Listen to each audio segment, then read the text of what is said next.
Buenos días. Hoy nos reunimos para darle secuencia a los encuentros de Tortequidad y Nahualismo que estamos celebrando todos los lunes de 11 a 12. Dedicamos los encuentros pasados a Carlos Castaneda. Esto se debió a que en abril se conmemora el aniversario de su partida. La verdad, te voy a decir, a mí no me gusta centrarme en el castanedismo, es decir, en la interpretación que hizo Carlos Castaneda del nahualismo. A mí no me gusta centrarme ahí, porque por bien que pueda exponerlo, bien o mal, Carlos lo hace muchísimo mejor. Así que mi consejo a los interesados, quienes quieran entender la obra de Carlos Castaneda, lean sus libros. Se van a divertir, van a encontrar muchos consejos sabios. Traten de practicar lo que dice ahí. De antemano les digo, si no tratan de practicar un poco, por lo menos el tema del ensueño, no van a entender la obra. Aprovecho para contarles una historia personal. Yo empecé por el 6º libro, que se llama El don del águila. Ahí él menciona el tema de que tenemos dos grandes campos de atención, dos atenciones. Él le llama la atención del lado izquierdo y la atención del lado derecho.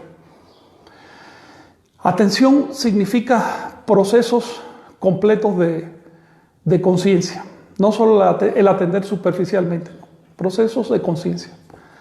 Y dice que cada una de esas bandas, de esos campos, acumula información de las cosas que van ocurriendo. Y que el arte de un chamán consiste justamente en tender un puente entre ambas atenciones, unificar o alinear, como dicen, ambas atenciones, para hacer accesible la totalidad de su experiencia de conciencia y no solo la parte vigílica. Y pone como ejemplo que la atención del lado izquierdo se va acumulando, las experiencias del lado izquierdo se acumulan durante el sueño. Resulta que dedicamos muchísimas horas objetivas y muchísimas más horas subjetivas de tiempo al ensueño. La mayor parte de nuestras experiencias realmente las adquirimos en el sueño. Esa área está subestimada, está dejada de lado por los investigadores, por una razón. Los investigadores científicos generalmente no ensueñan. Entonces, pues si tú no tienes ni idea de qué está hablando el Señor, prefieres no hacerle caso. Ahí tenemos a Carl Sagan pidiéndole y exigiéndole además a Castaneda en un set, aquí en una entrevista, que probara todo eso que hablaba de la segunda atención y del ensueño. Y Castaneda mirándolo como dice, ¿pero qué quieres que haga? Pues si es una cosa tuya. O te lo pruebas tú o te mueres sin saberlo, y así pasó. Pues bien, repito que en mi opinión el mejor modo de entrarle a Castaneda es leerlo en forma directa. Uno se va a encontrar con dificultades. Para mí era muy difícil entender esto de las dos atenciones, porque yo tenía una formación de otro tipo. Entonces yo andaba buscando corroboraciones antropológicas y lo que no decían los libros de antropología me parecía sospechoso. Pasó tiempo, pasaron años antes que de veras me decidiera a practicar lo que estaba diciendo Castaneda. En cuanto me puse a practicar, comprendí de qué se trataba. En otras palabras, para entender a Carlos Castaneda hay que leerlo primero y después practicarlo. La práctica es lo fundamental, pero si no tienes algunos indicadores, algunos señales, símbolos que te digan, mira, este es el camino, pues es muy difícil encontrarlo por uno mismo. Y eso es lo que le debemos a Carlos Castaneda, que pasara lo que tenía que pasar, sus esfuerzos, sus trabajos, acumulara su experiencia y además tuviera el talante de sentarse a escribirlo y nos diera todo tipo de señales. Ahora bien, si vamos a hablar de nahualismo, yo prefiero hablar del nahualismo tal como quedó en las fuentes del México antiguo, en las fuentes de Anáhuac. Las fuentes son bastante abundantes sobre el tema del nahualismo, les voy a decir, pero de manera negativa. ¿Por qué? Los padres de la invasión obviamente se escandalizaron y se horrorizaron ante las prácticas nahuálicas, y más porque los practicantes, en parte para burlarse, en parte para esconder cierta parte de la información, exponían sus prácticas de una manera bastante terrible, ¿no? Eran brujos voladores, se te podían colar en el sueño, hacer cosas, bueno, todo ese tipo de parafernalia pseudo chamánica, y los padres se asustaron muchísimo. Hubo muchos juicios contra chamanes y hubo varias obras que se escribieron únicamente con el fin de destruir el nahualismo. quiere decir que hay bastante información. La información es peyorativa, la información viene de parte de personas que eran contrarios al sistema, pero aún así es información.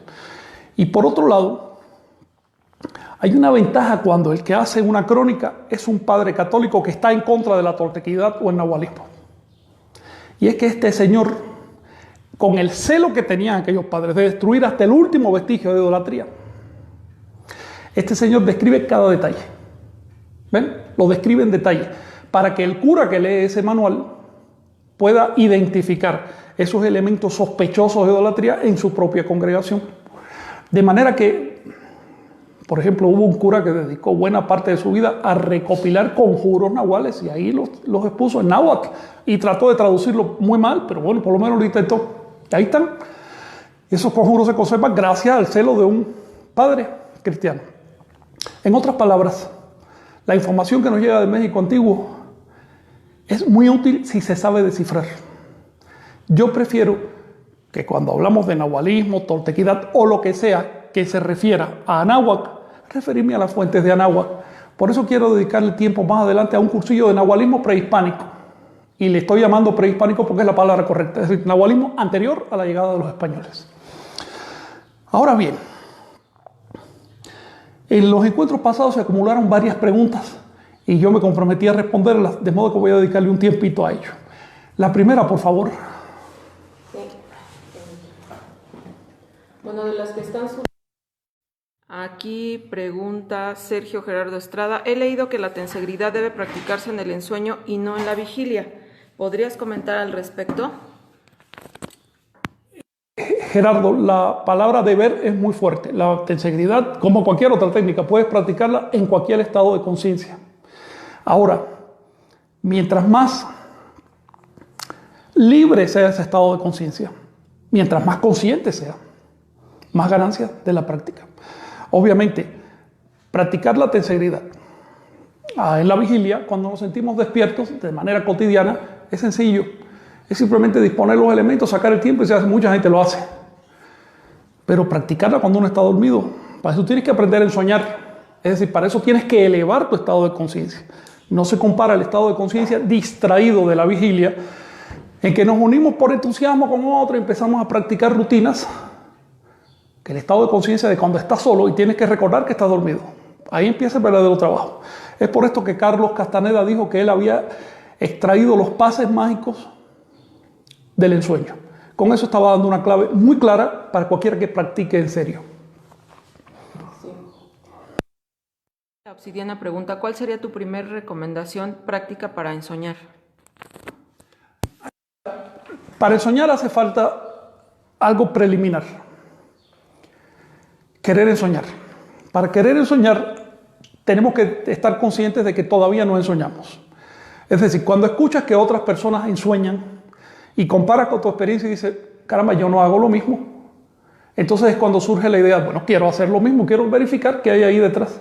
Así que lo primero es estar consciente de que tenemos límites en nuestra percepción. Uno de estos límites es que la cultura nos ha enseñado a echarnos a dormir como un saco de papas, a echarnos a dormir como un animal y a no hacernos responsables de lo que ocurre en el sueño. Eso es una enseñanza de la cultura. Claro, nadie te ha dicho, nadie nos dijo nunca, acuéstate y duérmete como un animal. No, pero simplemente no nos educaron en el ámbito del sueño. Al no educarnos, de manera tácita estamos recibiendo la orden de que el sueño no importa, que no hace falta cultivarlo, que es un ámbito que puede estar lleno de maleza, lleno de porquería y no pasa nada. Ahora, cuando cobras conciencia de que es justamente ahí donde se siembran las semillas del resto de tu vida, es en el sueño donde recibes las sugestiones que hacen que tu vida vaya hacia la realización o hacia la frustración. Entonces uno dice, bueno, quiero cobrar una cierta conciencia del sueño. Otras culturas lo hicieron. Otras culturas me transmitieron ese conocimiento a través de metáforas. Esas metáforas las puedo convertir en prácticas de conciencia. Ahí se enfrenta uno a varias posibilidades. La primera es darse una orden en la vigilia y cumplirla en el sueño. La orden puede ser extravagante, como por ejemplo, esta noche voy a soñar que voy a entrar a la catedral del alma y voy a encontrarme con los maestros ascendidos que me van a explicar. Puedes darte esa orden. Si ocurre, qué bueno, bien. Pero es mucho más sencillo y más fácil de cumplir una orden como: esta noche me voy a ver las manos en mi sueño. Y si me veo las manos y conservo todavía la serenidad y no me despierto, entonces voy a volar. O esta noche voy a buscar un espejo y me voy a mirar la cara en mi sueño. Si lo cumplo, pues yo estoy soñando. Así que te das una orden, la que sea, y la cumples cuando estás dormida. Eso se llama la primera compuerta. Es decir, romper la inercia, cumplir una orden. Después vienen otros elementos, vienen otras compuertas. A eso le quiero dedicar una clase entera. Algunas preguntas de la misma persona de la clase pasada y ahorita te las voy a leer. Es Sergio Gerardo Estrada. ¿Cuál es la diferencia entre ensueño y viaje astral, o es lo mismo? Ensueño, sueño lúcido y viaje astral. Vamos a distinguir los tres conceptos. Sueño lúcido es lo que ocurre cuando tomamos conciencia de que estamos dormidos de manera casual. Eso ocurre porque nos fuimos a dormir con energía y nos dormimos con profundidad. Entonces, en un estado de sueño profundo con energía, puede que ocasionalmente el sujeto del sueño diga: caramba, esto no es normal. Por ejemplo, yo no vivo en una casa así, o no es normal que los seres humanos vuelen. A ver, aquí pasa algo raro. Cobramos cierta conciencia de que estamos dormidos. Eso se llama un sueño lúcido, porque el resultado es muy lúcido, muy agradable, puede ponerse muy interesante. Si tienes un sueño lúcido, te recomiendo, en ese mismo momento en que estés soñando lúcido, ponte tareas. Y ni modo, tengo que hablar de mi experiencia. Yo en un sueño lúcido me puse la tarea de tratar de entender el mecanismo del calendario. Esto fue en el sueño de la noche del 6 al 7 de enero del año 2000. Y por supuesto, es mucho más fácil entender, porque ahí no tienes las aduanas de la racionalidad cotidiana. Ahí puedes entrar en otros aspectos de la razón. Ya después que lo entiendes ahí, por supuesto, tienes que demostrarlo. Así que ponte tareas, cosas que hacer. Por ejemplo, nunca me han salido el loto cuando hago yoga, pero ahora estoy soñando, ahora yo no tengo cuerpo, ahora es mental, voy a hacer un buen loto. Puedes hacerlo. Una vez que rompes la inercia a nivel mental, físicamente empiezas a acomodarte, empiezas a disponer. Ahora bien, un ensueño es cuando nos proponemos ensoñar en la vigilia y lo cumplimos dormidos. No es lo mismo que un sueño lúcido. De hecho, un sueño lúcido es un distractor. Lo importante es que te propongas una tarea y la cumplas, porque lo que buscamos con el sueño no son las sensaciones de los sueños, sino desarrollar la voluntad. Esa es la base del ensueño. El ensueño solo va hacia el desarrollo de la voluntad, una voluntad más sólida, y eso se hace poniéndonos tareas y cumpliéndolas. Ahora bien, una vez que ensueñas, si sostienes el estado de ensueño porque tienes energía, puedes dedicarte a explorar las avenidas de la conciencia. La conciencia tiene avenidas, tiene como túneles, tiene como despliegues enormes, infinitos. Y uno puede entrar por uno de esos túneles y explorarlos. Y con un poco de imaginación esos túneles se convierten en paisajes, o en casas, o en personas que vienen y te dicen cosas. Pero realmente lo que estás bebiendo del acervo es como una biblioteca. Entras y lees lo que hay ahí. Eso es el vuelo o el viaje astral. Puedes incluso simbolizarlo volando como un pájaro, pero sin mover las alas. Es un consejo. Si vas a volar en un sueño, debes saber que no volamos con alas porque no tenemos alas. Volamos con el ombligo. Pero esto es un tema que vamos a ver después. También pregunta, ¿puede usarse la recapitulación para pagar deudas? Deudas energéticas. Son ruidos que se acumulan en nuestro interior, ya sea porque aceptamos o reclamamos lo que no era nuestro, o porque dimos de más. Es decir, porque cedimos a reclamaciones y a despojos del prójimo. Al interactuar, nosotros estamos dentro de una sopa emocional. Intercambiamos todo tipo de fibras emocionales, por usar un término metafórico, fibra, ¿no? Entonces, por supuesto que vale la pena en un momento recoger lo nuestro y desprendernos de lo ajeno. Por ejemplo, si alguien te hizo la vida imposible en un momento, despréndete de todo eso, finalmente no te ayuda a crecer. No lo olvides, despréndete. Despréndete emocionalmente. Hay que distinguir entre lo intelectual y lo emocional. Tú puedes que recuerdes un hecho porque esa es parte de tu experiencia, es importante para que no repitas los errores, pero emocionalmente no tienes que estar aferrado a ese hecho. Ahora, si morimos, y ten en cuenta que estamos muriendo ahora, si morimos sin haber resuelto nuestros enredos energéticos, morimos con deudas energéticas.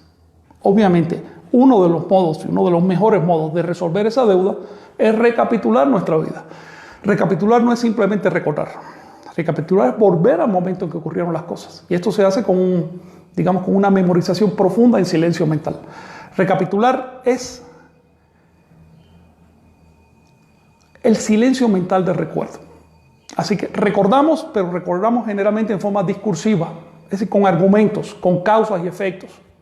Si hacemos silencio mental y seguimos evocando ese hecho ocurrido, entonces lo vemos como lo que realmente es un hecho energético, más allá del tiempo y el espacio.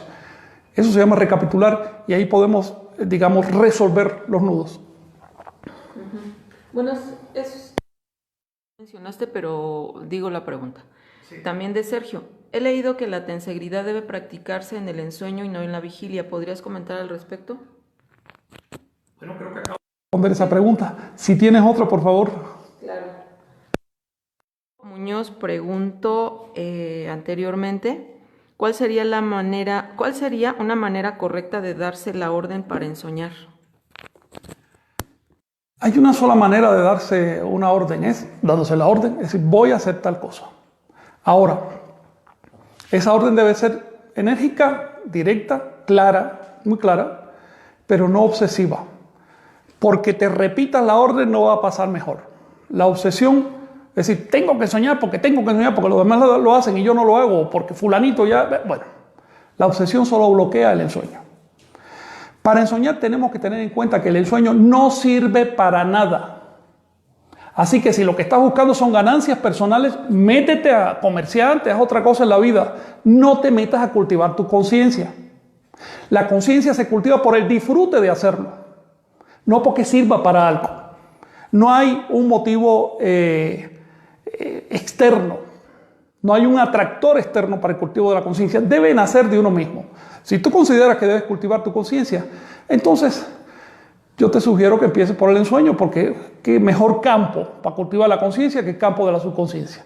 Ahora bien, insisto que te plantees con seriedad en la noche. Te pongo un ejemplo de lo que puedes hacer. Esto me lo enseñó cierta persona. Yo le pregunté, pero ¿cómo tú tienes tanta facilidad para verte las manos en tus sueños? Si yo no puedo hacerlo.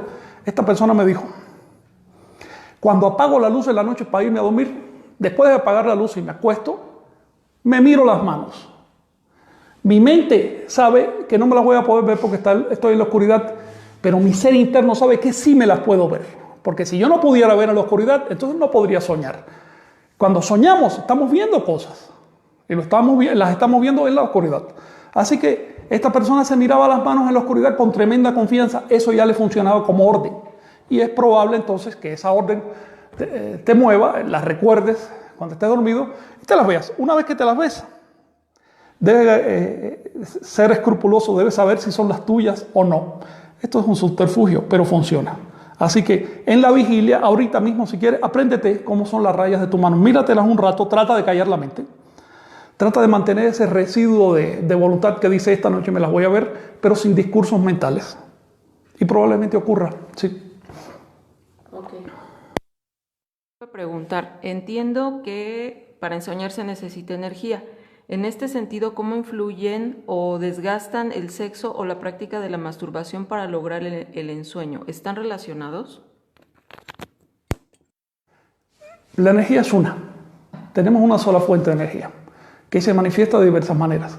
A través de la sexualidad, a través de los apegos familiares, sociales, a través del ego, a través de la sensibilidad que tenemos para con el mundo vivo, etc. La energía es una y se manifiesta de muchos modos. La sexualidad es uno de esos modos. Obviamente, si tú estás involucrando tu energía en los intereses sexuales, tienes menos disponibilidad para otros intereses. Ensoñamos al nivel de la garganta, no al nivel de los órganos sexuales. De manera que, para poder acumular un poco de energía, y no me estoy hablando de energía en el sentido que usan los físicos esa palabra, sino en el sentido que lo usan los chamanes, para acumular un poco de energía, tenemos que tener por lo menos un momento en la vida sexual que sea sobrio, no entregarnos desmedidamente a las relaciones sexuales. Pero hay un problema. La represión desgasta la energía. Así que si reprimimos las inclinaciones sexuales, eso es garantía para no ensoñar. Necesitamos encontrar un equilibrio y eso cada cual lo encuentra a su modo porque cada cual tiene un nivel diferente de energía. Nos pregunta, ¿el infinito es el umbral de la muerte? Infinito es una palabra que decimos cuando no sabemos lo que hay ahí. Muerte es un nombre que le hemos puesto a lo que no conocemos porque ninguno de nosotros ha experimentado la muerte. La muerte no existe en sí. La muerte es simplemente una palabra. Lo que existe objetivamente hasta donde podemos ver es cesación de movimientos, transferencia de la energía, cambio de estado, etc. ¿Ves? Pero muerte es una palabra como que demasiado ampulosa. Ahora, vamos a usar la palabra en un sentido práctico, sin darle demasiado rigor a su significado. La muerte es un pendiente para todo ser vivo.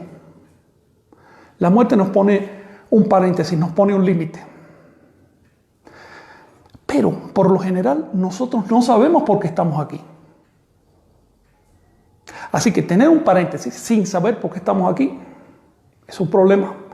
Muchísima gente se derrota ante esa circunstancia y dice, bueno, voy a vivir la vida como sea. Otros incluso dicen, voy a ser un depredador y voy a aprovechar sin darse cuenta que lo que están haciendo es quemando la oportunidad de vida que le han dado. Nosotros nacimos para algo. Si descubrimos cuál es ese algo, nos realizamos. Y la realización trasciende la muerte.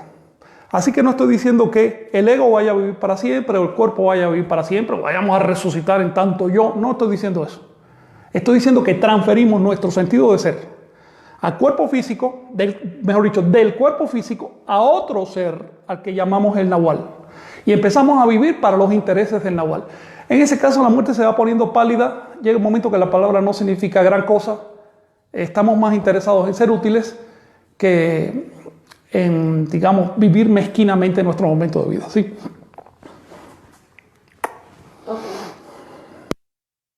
Pregunta, ¿por qué Castaneda no toca el tema del temazcal?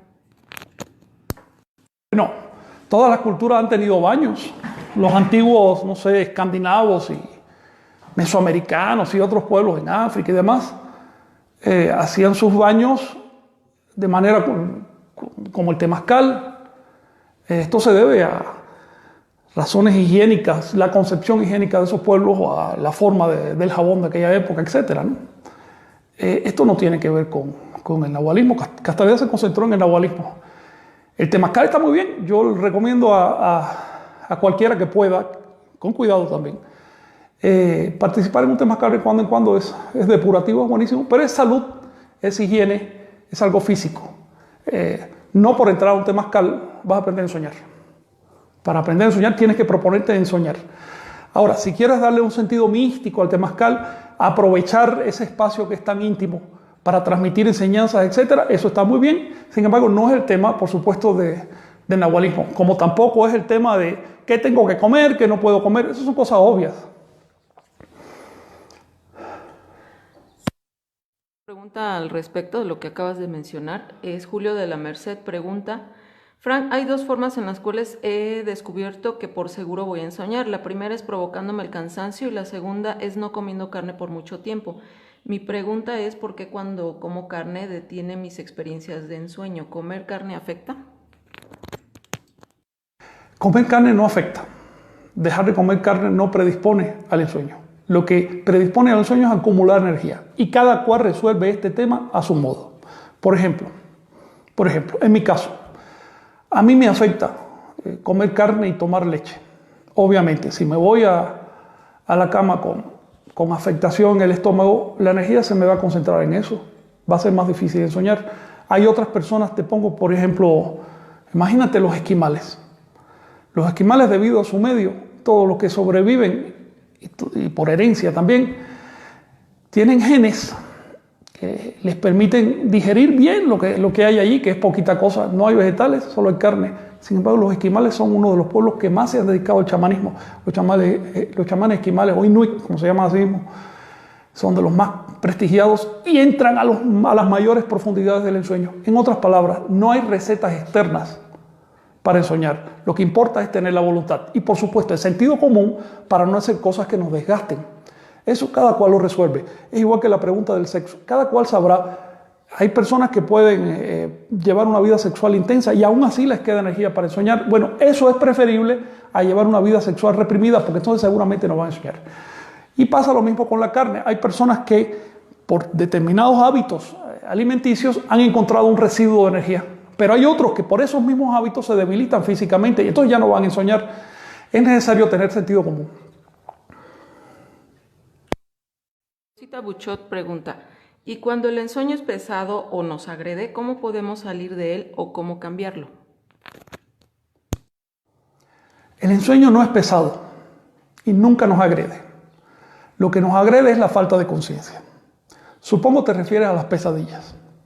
Cuando uno aprende a ensoñar, destierra las pesadillas. Así que después que sigues las técnicas de ensueño, es probable que ya no tengas tantas pesadillas, van desapareciendo. Y si más adelante tienes una pesadilla, eso es un indicador de que hace rato que no ensueñas o que tienes algún problema que te está desangrando energéticamente hablando. No hay ningún peligro en ensoñar.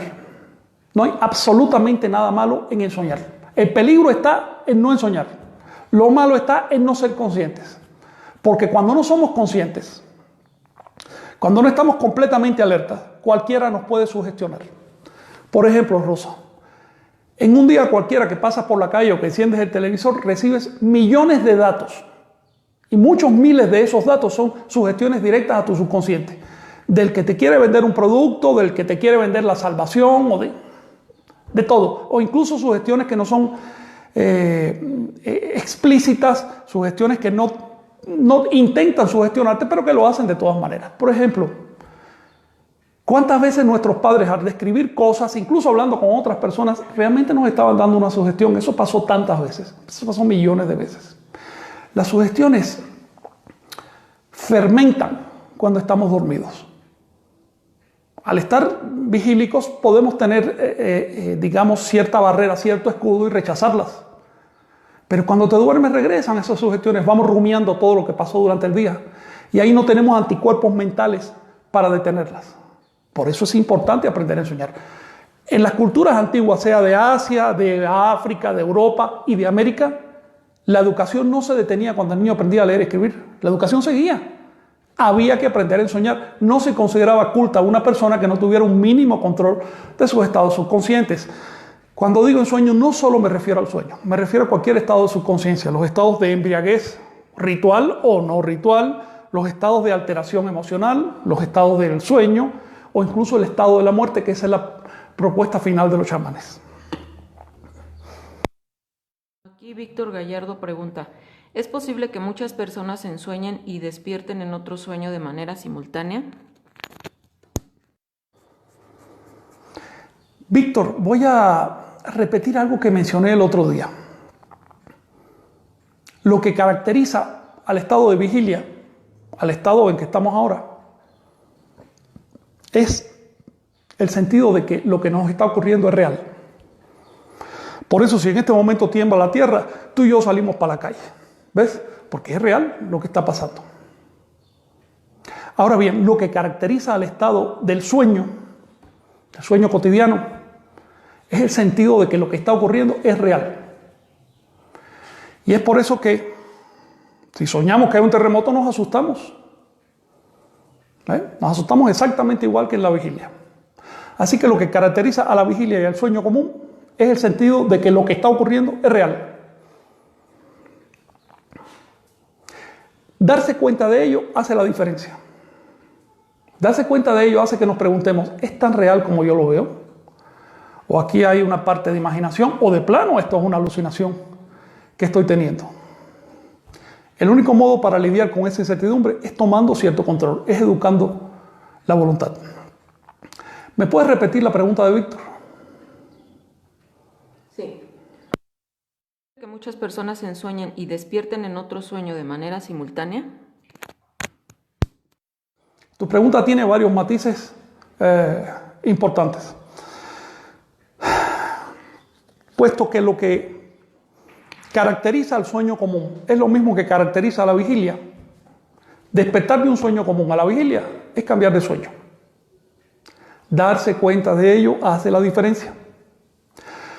Un ensoñador llega a un punto, eso se llama la quinta compuerta, en que rompe la distinción psicológica entre vigilia y sueño.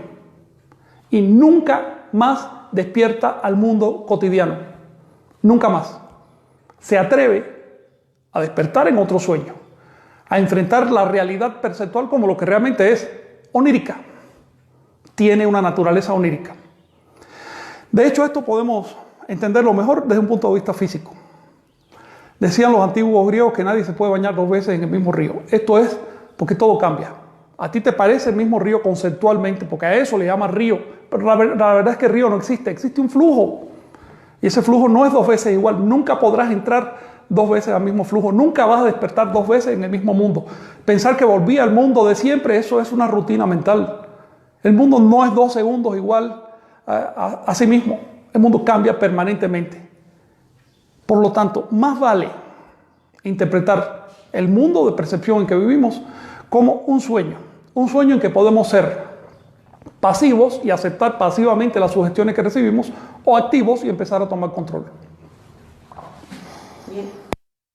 Desde la sesión pasada preguntó, ¿dónde puedo encontrar bibliografía que explique lo que comentas independientemente de la literatura de Carlos Castaneda?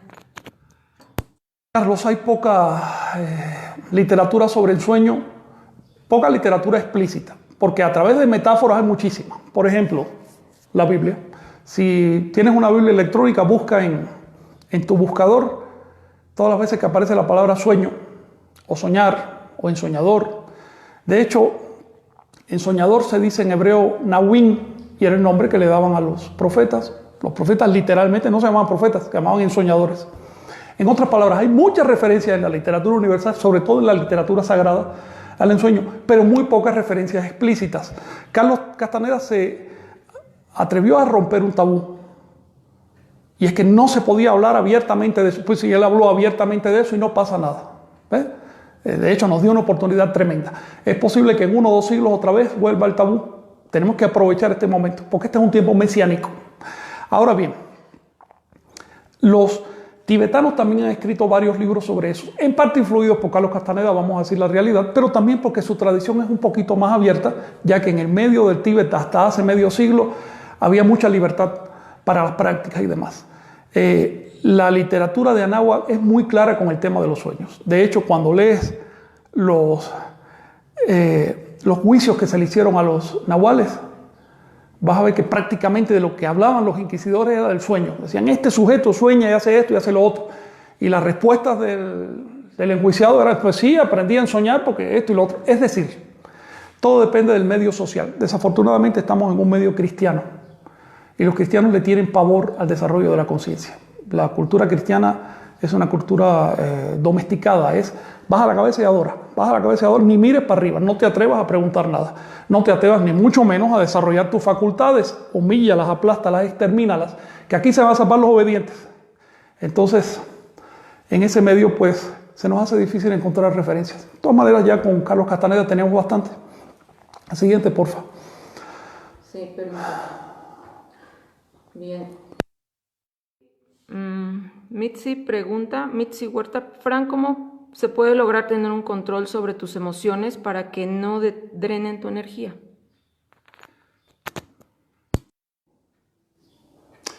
Mira, son cuestiones relativas. Un estado emocional que para una persona es nada, es intrascendente, para otro puede ser enorme.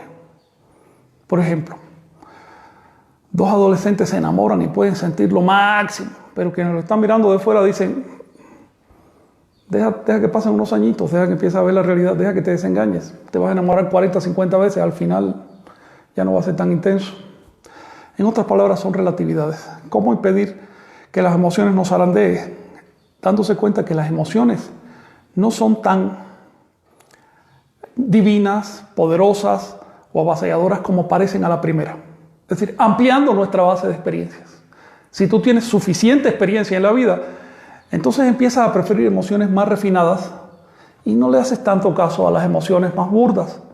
Las emociones más burdas van a seguir ahí porque arrastramos un mono con nosotros, ¿ok? Arrastramos un animal. Hay todo tipo de pasiones, instintos. Eso está ahí, pero eso no debe ser el centro de nuestra vida. Nosotros también tenemos la capacidad de poner nuestro objeto en cosas superiores. Te pongo un ejemplo. Si a un niño no le enseñas nada de música, ese niño puede que se contente toda su vida con saltar un tambor, una cosa bien estridente y bien burda, bien explícita. Si le pones una música clásica no lo va a entender, no va a entender las sutilezas, no va a entender las relaciones, va a decir esto yo no lo entiendo, así pasa con la mayoría. Ahora, todo el que haya estudiado un poco de música, todo el que tenga sensibilidad para la música clásica sabe que eso es educación, que eso se va refinando con el tiempo. Empiezas a entender lenguajes más sutiles, empiezas a descubrir emociones superiores. Una emoción anula la otra. Una emoción superior anula a una emoción inferior. La cosa es tan así que, por ejemplo, es famoso el caso de los creadores, los pintores, los escritores, que llevan 12 horas encerrados ahí trabajando y se olvidaron hasta de comer. Por supuesto, se olvidaron del sexo, se olvidaron de todo, porque tienen una emoción superior. Las emociones que manejan los santos, vamos a decir, si quieres, los yogis de la India, los fakires, no sé, los que se van a meditar a la montaña, los auténticos, son tan sutiles que pueden estar semanas en un estado de éxtasis y la vida cotidiana les parece después intrascendente. Hay que tener cuidado, hay que llegar a un equilibrio porque recuerden que tenemos un mono con nosotros, cada cual tiene su derecho a existir. Pero no hay que darle cuerda al mono. Esto lo hacemos proponiéndonos objetivos amplios de vida, proponiéndonos tareas grandotas y abriéndonos a la experiencia, conociendo gente, viajando, leyendo cosas bien diferentes. Un ejemplo para abrir nuestra experiencia. Maneja tus creencias como si fueran ropa. La camisa, todo el mundo sabe que es para ponérsela y quitársela, no para quedársela permanentemente. Así que agarra la creencia que más te guste, la creencia que más detone estados emocionales, la creencia que más te parezca verdadera y dale vacaciones de una semana. ¿Ves? Con eso empiezas a mover tu mundo emocional y también tu mundo mental. Sí. Preguntas que tienen como mucha similitud. Héctor y Cirea preguntan acerca de si te puedes poner en contacto con una persona que falleció o si alguna entidad cuando tú haces un viaje astral se puede meter en tu cuerpo y que si hay desventajas en ensoñar. Si la persona que falleció era un ensoñador, no falleció. Si la persona que falleció no era un ensoñador, ya no existe. Así que todo depende. Es posible entrar en contacto con un ser consciente de sí. Es posible incluso entrar en contacto con un ser inconsciente de sí, pero que tiene sus vehículos de vida intactos. Pero los muertos, como dice la Biblia, nada saben. Así que en el mundo del nahualismo no hay espíritus, no hay más allá, no hay contactos. Eso no significa que al soñar de manera cotidiana, no al ensoñar, al soñar, no vengan a nuestra mente un montón de imágenes. Por supuesto, las imágenes que van a venir son los de las personas que conocimos.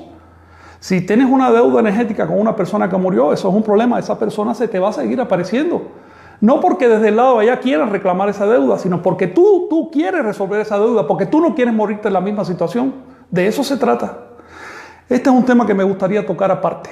Miren, la verdad es que yo no tengo experiencia de la muerte, porque hasta donde veo todavía estoy vivo. Bien, si alguno de ustedes ha muerto y resucitado, le pido que participe aquí y nos explique cómo es este asunto de los que viven más allá. Si tú no has muerto y resucitado, yo te sugiero que no cargues una creencia tan gruesa como esa, que trates de darte cuenta que la imaginación no juega. La siguiente, por favor. Bueno, aquí pregunta un compañero que se llama Santiago acerca de su hijo pequeño que le cuenta que tiene sueños donde se da cuenta que está soñando y que para salir se ve las manos. ¿Cómo lo puede guiar? Yo te recomiendo que aprendas del niño, no que trates de guiarlo, ¿ok? Porque el niño tiene más energía que tú y está mucho más claro que tú en este tema. Obsérvalo, aprende de él. Obviamente, si ves que se está desviando en algo, por ejemplo, que el niño empieza a tenerle miedo a la oscuridad, a los ratones, ahí con mucha paciencia vele poniendo ejemplos y demás. Pero, mira, los niños nacen con todas las facultades. Son los adultos los que los van mutilando con el tiempo. Los adultos piensan que los están educando. En realidad, en gran medida, los están mutilando. Así que, si se trata de niños o animales, yo prefiero observar y aprender de ellos. Ok.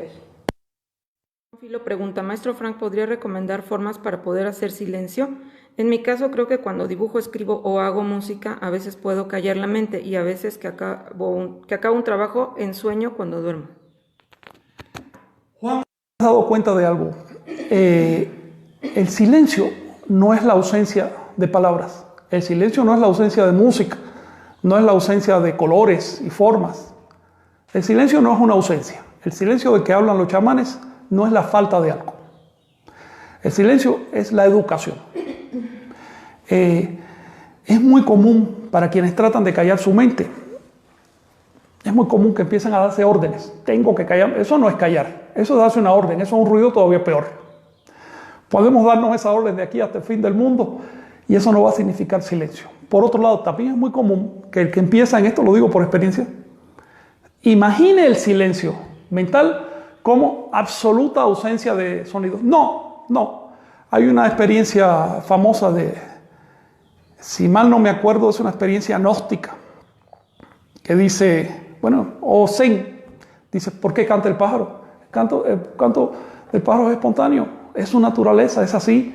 ¿Por qué existen las cosas? Si abres los ojos va a ver formas y colores. ¿Por qué están ahí? Ya lo sabes. Cuando lo sepas tú podrás quizás anularlo, pero si no lo sabes, disfrútalo, fluye con eso. ¿Por qué hay contenido en la mente? Porque mente es contenido. Cuando le damos el nombre de mente, que es un sustantivo, pensamos que es una cosa en sí que además tiene contenido. No, la mente consiste en procesos. Para que haya absoluto silencio tiene que haber absoluta falta de procesos y esa es la muerte. Lo que estamos buscando en el camino chamánico, en el camino del Nahual, es un estado de ausencia de juicios y reacciones mentales, no ausencia de procesos mentales. Así que lo que no queremos es seguir cargando con nosotros un montón de creencias que nos obligan a tener una actitud prejuiciada ante el mundo. Te voy a poner un ejemplo. Una persona que cree que el universo lo hizo un espíritu, que el universo lo hizo Dios, y que por lo tanto, para donde quiera que mira, ve a Dios. Y todo le parece evidencia de que hay un Dios. Porque pues, si ya creíste que las cosas las hizo Dios, pues este vaso es evidencia de que hay un Dios. Esa persona va a la naturaleza y se queda robado y dice, oye, qué maravilla lo que hizo Dios. Eso es ruido mental. Primero, no has probado que lo hizo Dios. Segundo, ese ruido te está impidiendo ver la realidad, lo que hay realmente ahí. Sí, es muy lindo y todo lo que tú quieras, pero también hay mucha miseria. Hay un animal que se está comiendo a otro. Ahora mismo hay animales que están muriendo de todo tipo de enfermedades o de hambre. Es decir, esa es la realidad de la naturaleza. Un señor llamado Darwin fue a la naturaleza allá en las Islas Galápagos y en lugar de quedarse robado con la belleza, dijo, a ver, estoy viendo pinzones aquí y acabo de ver pinzones en la otra isla. Y son levemente diferentes. Son dos especies diferentes. Pero son tan cercanos que puedo imaginar que hace 1 millón de años eran una sola especie. Es decir, estuvo viendo la realidad y es que todo va cambiando en todo momento y descubrió algo formidable. Que él elaboró su primitiva teoría de la evolución. Digo primitiva porque después se ha superado, pero hizo un descubrimiento formidable. Entonces, el silencio mental no consiste en ir con bagajes culturales y con creencias a la realidad, sino ir limpios, vacíos, como fue Darwin, para ver lo que realmente hay ahí. El silencio mental nos abre puertas, nos permite crecer. Toda obra importante de arte, de ciencia, de lo que ustedes quieran, nació del silencio. No nació de rutinas mentales. Todo descubrimiento fue revolucionario. Si uno simplemente rumia doctrinas, rumia enseñanzas aprendidas, pues uno no va a descubrir nada en la vida. La siguiente, por favor. Tiene que ver, perdón, con el tema de hoy. Sí. Dice It Barbosa. Frank, ¿qué relación tiene Anáhuac con lo que fue la mítica Atlántida? Se dice en la Teosofía de Blavatsky que fueron nuestros antepasados. Mira, Barbosa, quiero dedicarle todo un tema a este asunto. Oye, ¿me puedes traer un poco de agua? Quiero dedicarle un tema a este asunto. Por eso voy a hablar muy brevemente. En mi opinión, y pendiente de pruebas, la Atlántida es el nombre que le dieron los griegos a todas esas tierras que se sumergieron cuando la deglaciación hace como 13.000 años. El derretimiento de los hielos hace 13.000 años sumergió en total unos 50 millones de kilómetros cuadrados de tierra alrededor de toda la Tierra, sobre todo en la zona ecuatorial. Es decir, por ejemplo, aquí en México y en el Caribe hubo mucho de eso. Si revisas el mapa vas a ver que hay extensiones de miles de kilómetros que tienen 10, 15 metros de profundidad. Todo eso hace unos miles de años estaba arriba.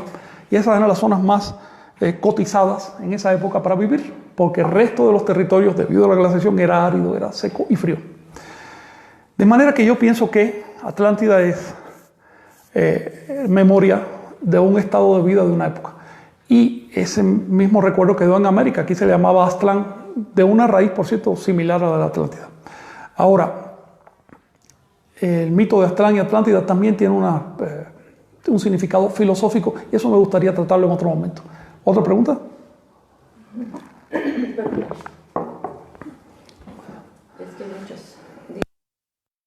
Al parecer la clave para ensoñar es la conciencia. ¿Podrías definirla en nahual? Gracias. ¿Podría? ¿La pregunta? ¿Podría? Al parecer la clave para ensoñar es la conciencia. ¿Podrías definirla en nahual? Gracias. ¿Nahual? En náhuatl. No sé, pero ahí dice nahual. Ok. Si lo que preguntas es si puedo definir los conceptos de conciencia en náhuatl, hay muchos conceptos referentes a la conciencia. El acto de ser consciente de algo se dice ishmachilistli, así.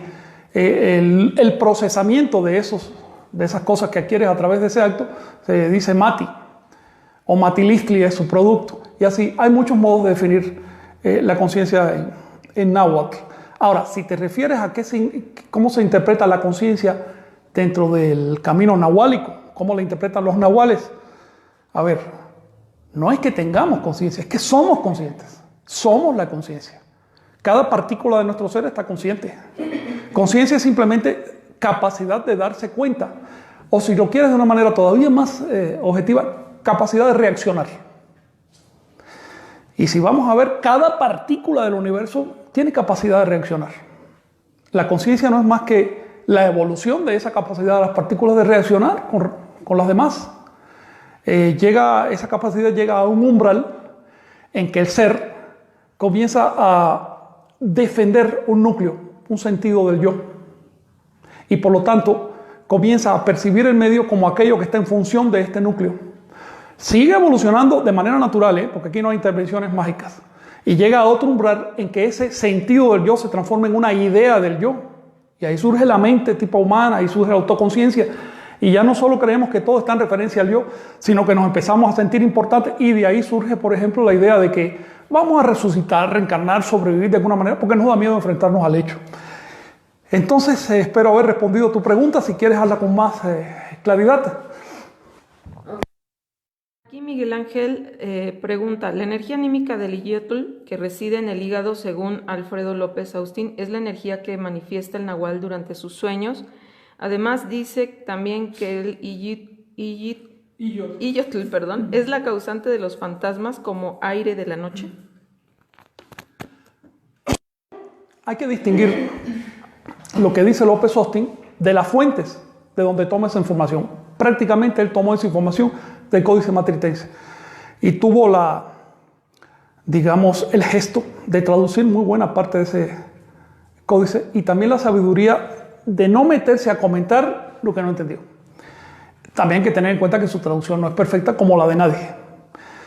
En otras palabras, su interpretación del fenómeno es su interpretación y tiene puntos muy acertados, como por ejemplo la relación del Iyotl con el hígado, una relación simbólica que sin embargo tiene una base física, porque el hígado procesa la energía.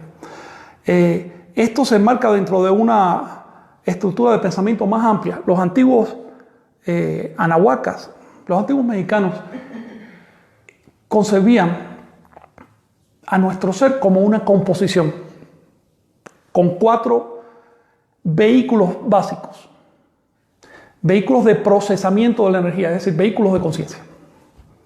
El primero y el más obvio es el cuerpo físico, lo llamaban Tonacayotl. El segundo, el Tonacayo, por cierto, estaba orientado hacia el rumbo del sur, porque el rumbo del sur simbólicamente es el rumbo de donde viene la fertilidad, de donde nacen los seres.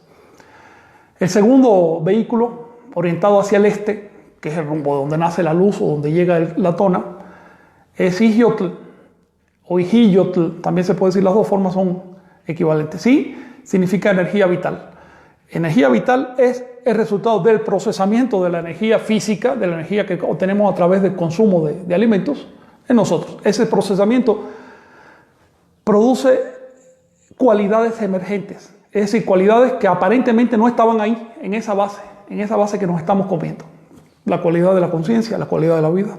Ahora, el tercer vehículo orientado hacia el oeste le llamaban Teyolía o Teyoli, quiere decir directamente de la raíz yol, que es mover, se traduce exactamente como emociones, que viene de una raíz que significa mover. Está orientado hacia el este y es el vehículo que procesa un formidable logro evolutivo que es la capacidad de emocionarse, se asocia con el corazón. Y el cuarto vehículo asociado con la cabeza, con el cerebro, le llamaban mati, que quiere decir, es un verbo, el procesar mental.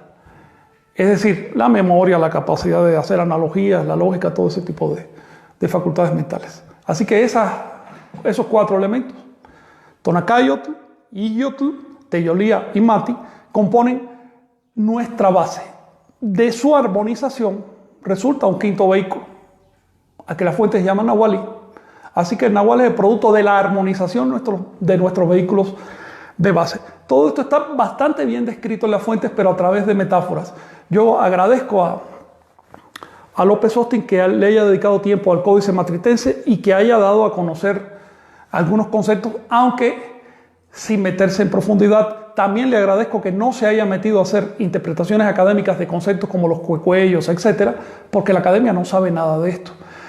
Para entrarle a estos temas es necesario tener experiencia chamánica. La siguiente, por favor. Sí. Permítame. Bueno, aquí nuevamente pregunta Sergio, hay un pasaje en uno de los libros de Castaneda que habla de los predadores y don Juan explica a Castaneda que vivimos en un humanero y que seres que vienen de otros mundos nos usan como alimento. ¿Podrías comentar algo en este sentido? Recuerdo lo del humanero. Carlos decía decía don Juan, que así como la gallina está en un gallinero, los humanos estamos en un humanero y que todo esto tiene un fin y es un fin de depredación y que por eso nos alimenta. No recuerdo que dijera que son seres que vienen de otros mundos.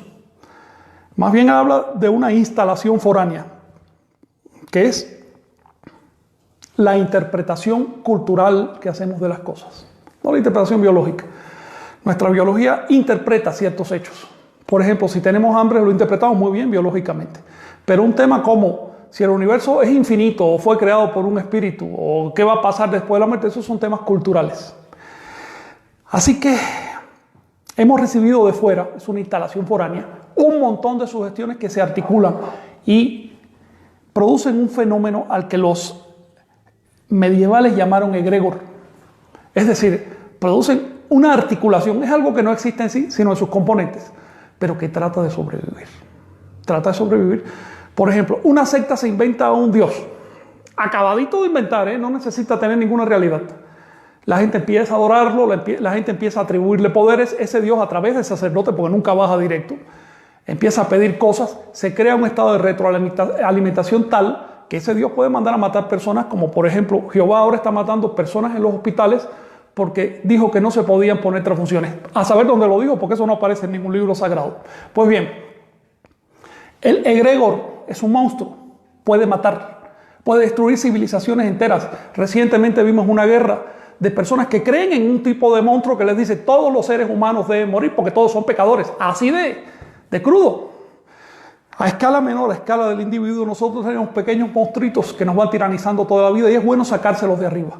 Ya mencioné una de las técnicas para sacarse a esa instalación foránea, a esos seres, si quieres, de otros planetas. Dejar de creer. ¿Otra cuestión? Sí. Nos pregunta, para poder ver, ¿se tiene que creer que se puede ver? O sea, cambiar la sugestión de que yo no puedo ver por el de yo sí puedo ver, aunado a tener energía, claro. La palabra creer es complicada. Carlos le llamó creer sin creer, pero eso lo complica todavía más. Para poder ver, lo que tenemos que darnos cuenta de que vemos. No es asunto de creo que veo, no. ¿Tú crees que estás ahí o sabes que estás ahí? ¿Tú crees que eres de tal país, que hablas tal lengua, que tienes tal sexo o lo sabes? ¿Ves? ¿Tú crees que ayer llovió o lo sabes? Hay una diferencia entre querer y saber.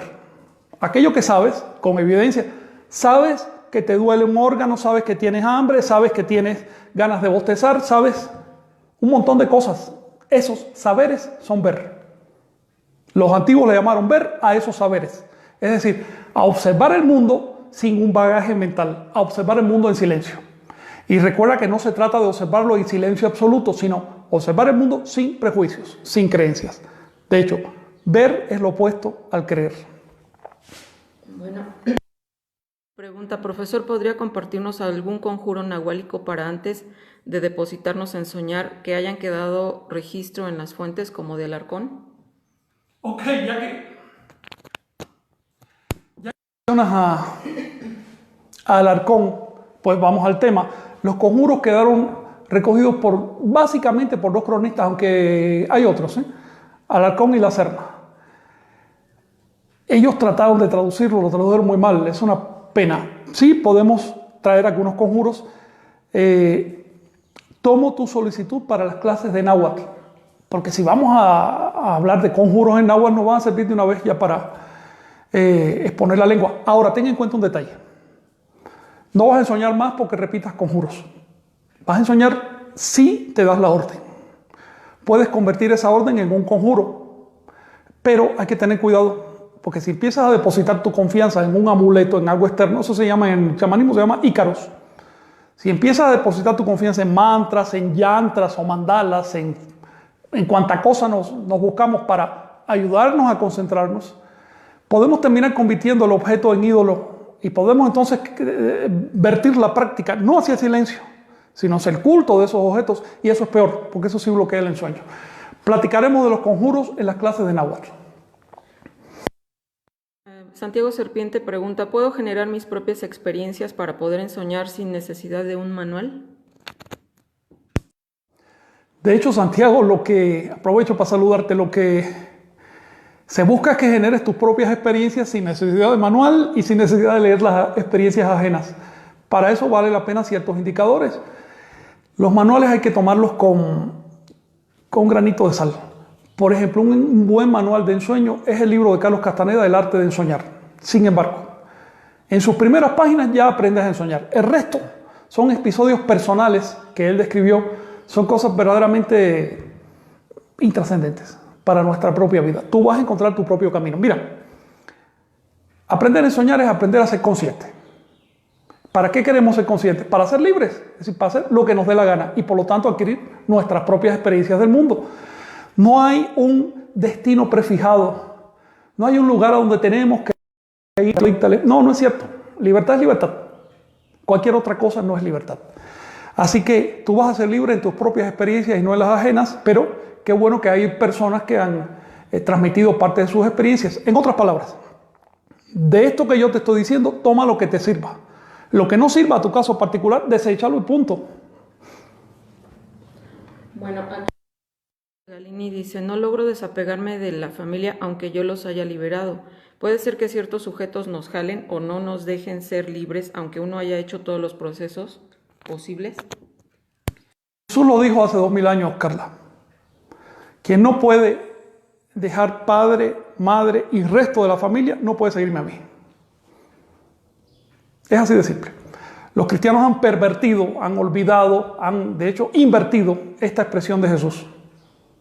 Los cristianos han hecho culto de el valor de la familia, porque ese es un modo de perpetuar aberraciones ancestrales que se perpetúan de generación en generación.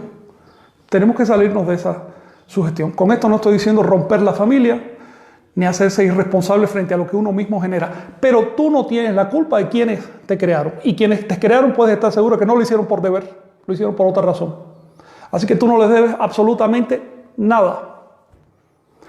Con esa convicción, bueno, por lo menos tienes una herramienta para desapegarte emocionalmente. Si te desapegas emocionalmente, les vas a hacer un favor a los miembros de tu familia. Porque no hay nada más terrible para las dos partes que un estado de enredo emocional.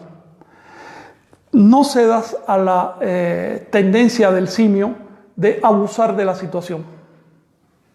¿Ves? Hay mucho que queda por ti, no solo los demás. Hace tiempo, probablemente en tu vida, hace tiempo que los demás no tienen capacidad para influirte. Te influyen en la medida que tú quieres. Pero, volviendo al tema original, sí es necesario desapegarse psicológicamente de la familia para entrarle al camino del Espíritu. Lo dijo Jesús, lo repito yo, lo repite cualquiera que haya practicado. Sí. Tu pregunta, ¿qué más bloquea el ensueño? A ver, ¿qué más bloquea el ensueño? Sí. Si te refieres a que después que ensoñamos vamos desterrando las pesadillas, eso es un elemento. El ensueño también va desterrando la tendencia a creer en cualquier cosa. Cuando empiezas a ensoñar, empiezas a apreciar la verificación. Ya no es que cualquiera me toque la puerta y me asuste con el cuento de que mañana llega el Armagedón, tengo que darle un dinero para salvarme. No, espérate un momento, vamos a verificar eso, a ver cuántas veces ha venido con el mismo cuento, cuántas lana ha sacado del barrio, cosas así, ¿no? Cosas elementales. Luego, el ensueño sirve para todo porque es higiene, y cuando estás higiénico tú puedes aplicar lo que quieras. Una más. Sí, bueno. Se pregunta, ¿por qué al momento de leer los libros de Carlos Castaneda me causan la sensación de miedo en el abdomen? La sensación de miedo se produce en el abdomen, por eso te la causan. Y puede causar sensación de miedo porque está tocando temas que no son habituales y que nos mueven el tapete de abajo. Hacen que uno diga, bueno, ¿ahora dónde voy a...? Así me pasó con el primer libro. Me movió mis bases antropológicas. Me dijo, no has practicado, así que no tienes derecho a tratar de interpretar cosas que no entiendes. Eso fue lo que me dijo Carlos y me tuvo años en jaque. Es normal. Ese tipo de miedo es bueno. Darse cuenta de que uno tiene ese miedo es bueno porque te despabila. Pero no hay que dejar que ese miedo nos aplaste. Si de plano le tomamos tanto miedo al nahual o al coco, como le quieras llamar, que ya lo rechazamos, no lo miramos y no hacemos las prácticas, a la hora de la muerte lo vamos a pagar. No a la de la muerte, mucho antes. Ya cuando empiezas a envejecer vas a decir, caramba, perdí mi oportunidad de energía, que fue la juventud. Con esto nos quedamos aquí. Quería decirles algo. Yo que estaba pensando comenzar hoy unas clases de historia de Anáhuac y quiero empezar con las 7 civilizaciones madres. No pensé que hubiera tantas preguntas, así que por favor discúlpenme porque pensé que eran 2, 3 preguntas. Me dije, eso se resuelve en 15 minutos. Las preguntas han estado formidables. Veo que hay más, ¿verdad? Sí, quedaban muchas. Bueno, vamos a ver qué hacemos. Voy a platicar con ustedes por el chat a ver si en otro momento más adelante volvemos al tema del nahualismo, respondemos más preguntas. Sin embargo, a mí me interesa comenzar a hablar de historia de Anáhuac y no piensen en la historia esa profana que nos enseñan en las escuelas, sino de la historia profunda, de cómo realmente un grupo de personas logró tener conciencia del nahual y crear algo formidable que fue la civilización tolteca. Quiero hablarles también de los grados de conciencia de las civilizaciones para que podamos ubicarnos a nosotros mismos como usuarios de una civilización cristiana bastante delimitada en el contexto mundial. Con esto nos quedamos. Gracias por estar ahí y nos vemos. Suscríbete y activa la campanita para recibir las notificaciones. Así no te perderás ningún video.